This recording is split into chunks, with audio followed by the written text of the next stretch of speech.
everyone. I'm Anusha Roy. You'll catch me on Next with Kyle Clark and Weekend Mornings. And my good friend Jordan is here with me as well. And you can catch me most mornings. We don't really know when I work. I kind of work all the time. If people watch us on weekends, they know that you and I are pretty open about a lot of things in our life. Yeah. And one of the things that we've been really open about is our mental health and kind of our own personal journeys, which is what we're here to talk about today. Well, and that's not even something we do for the TV. That's truly just a conversation we'd have. You were one of the first people here in Denver that really helped me when I was first diagnosed with severe anxiety. I mean, you were a huge help in all of that.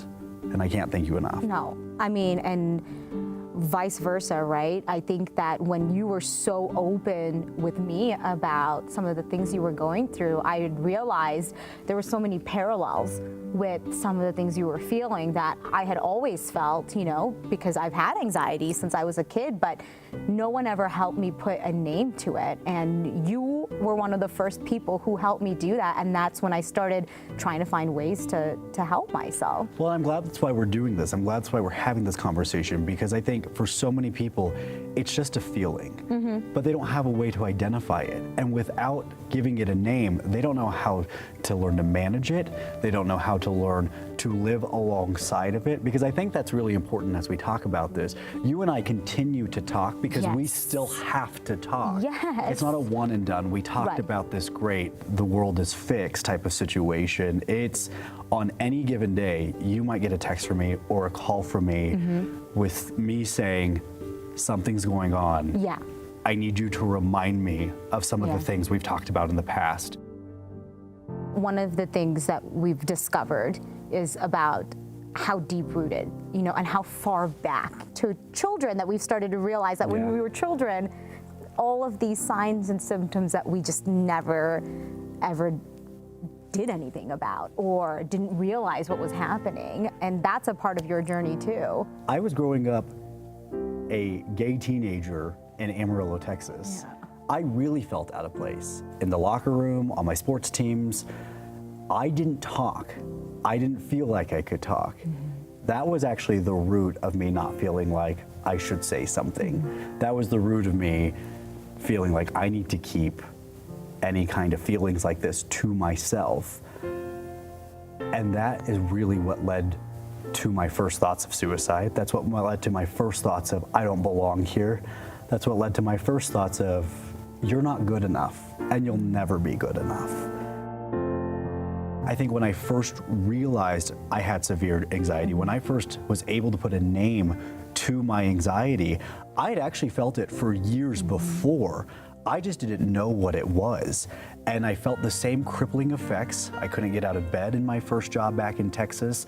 I didn't want to go to work. I was ready to all but give up on journalism. I finally thought life was good. I got a handle on it. I moved to Denver, and that's when everything just really started collapsing on me. I remember I couldn't get out of bed, like I was saying. It was incredibly crippling. There were times I couldn't even breathe. I would sit for hours on the phone with my mom. I wouldn't even say a word. It was just so I knew that somebody else was on the other line, that somebody else was there. And that's what mental health struggles do. They isolate you, they make you feel alone. And there were so many times that I would think to myself, this isn't worth it. And I don't just mean this job, I meant this life. I can't live like this. I can't keep doing this day after day.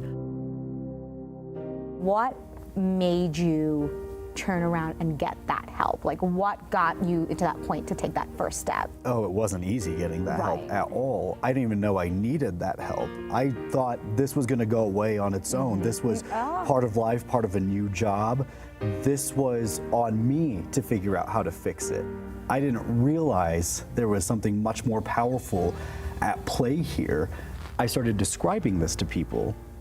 I think you and we talked about this. I was talking about this to my mom. She started talking about it to her other friends. And the great thing that came out of that was we learned a name for it. I have anxiety. I suffer not just anxiety, but severe anxiety, crippling anxiety.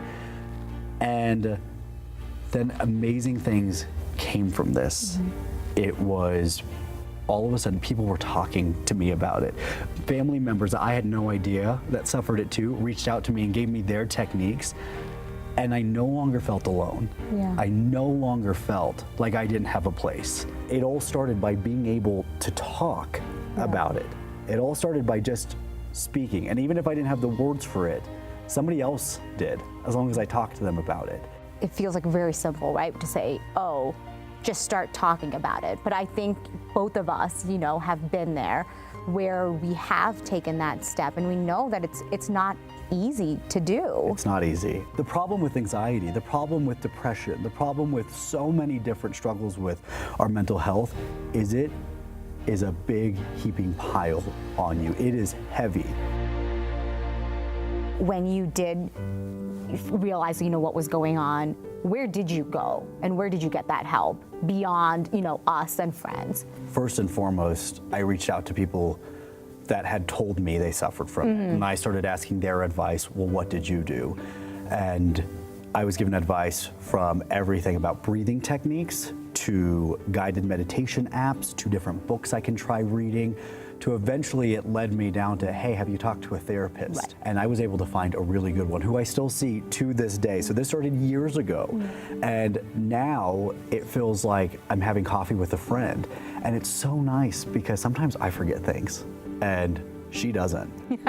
And I'll say, oh, I just feel like I'm stuck in this place. And she's like, yeah, but remember like 3 years ago when you were saying this? When you have a support system, whether it's your friends, your family, a good therapist, when you have people to confide in, they reflect back to you.